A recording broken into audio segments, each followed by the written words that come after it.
Welcome to the LDV Podcast. My name is David Maldo, and I've been covering the business video for quite some time, but I am now changing the way I do webinars and video calls forever. Now, first, to explain what you're seeing, this is a typical Zoom call. I'm recording this on Zoom, and to prove it, I have Anna from my team here with me. Anna, can you say hi for a second? Hey guys, this is Anna. I'm part of the LDV team, and we're just here on another typical Zoom call.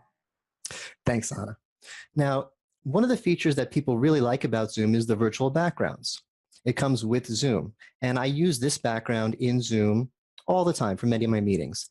And I noticed that people really seem to like it. So what I thought is, how can I take it to the next level? And that's what I've done. I'm not using Zoom's background. I've been tricking you. I'm using something else. It's called OBS. It stands for Open Broadcaster Software.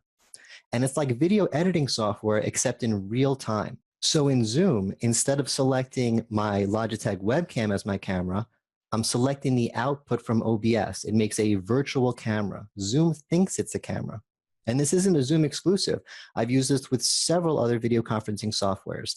They all just see it as a camera. Using OBS as my virtual camera allows me to do basically anything I could do with post-production video editing during a live webinar or a live video meeting.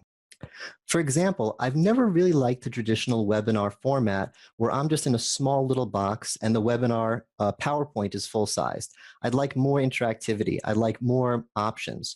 So with this, I can put the PowerPoint behind me and move through the slides. And again, this is during any video meeting or any webinar. And if I want people to be able to see what's behind me, I can shift the view. I can make myself smaller, put myself in the corner. If I want to be somewhere in between, I can make myself medium-sized. If I think the content isn't as important as my message, I can make myself full-sized again. But changing my size and putting a PowerPoint behind me is really just the tip of the iceberg of what we can do with this. I can put anything behind me. It doesn't have to be a PowerPoint. It could be my website. If I want to show off my website to a potential client or sponsor, instead of doing a share screen and having them see the website or me, I can have them see both. I can go through, click on my articles, go through my content, and share what I need to share. And this feels so much more natural and so much more interactive and so much more effective than the way I've been doing meetings. This isn't just a gimmick that I'm going to do once or twice.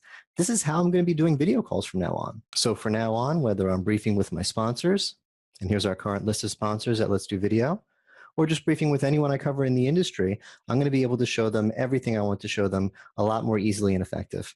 And of course, unless I have no other option, I plan on doing all of my presentations this way. I just really think it looks better. And again, what I'm showing you is just the beginning. This is the obvious stuff. We can get really creative and have a lot of fun. We can do a newscast review. I can put up the presentation next to me, and I can put anything one behind me, a city skyline, traffic, the earth, or just a typical newscaster view. And again, I have to remind you, none of this is being done in post-editing. The only thing I've done in post-editing is put the bumpers at the beginning and the end of this video and clipped out any mistakes or bad takes. This is just a typical Zoom video meeting. I still have Anna. Anna, are you still here? Yes, I am here. Yeah, we're just connected on the standard Zoom call, and I can see all the effects as you're describing them live.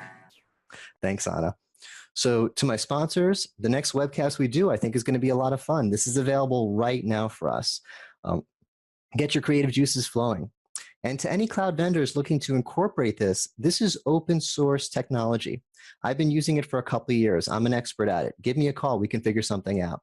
And to webcasters and other presenters looking to do this for your presentations, for your video calls, please stay tuned because I plan on putting out a series of tutorial videos showing exactly how I do this.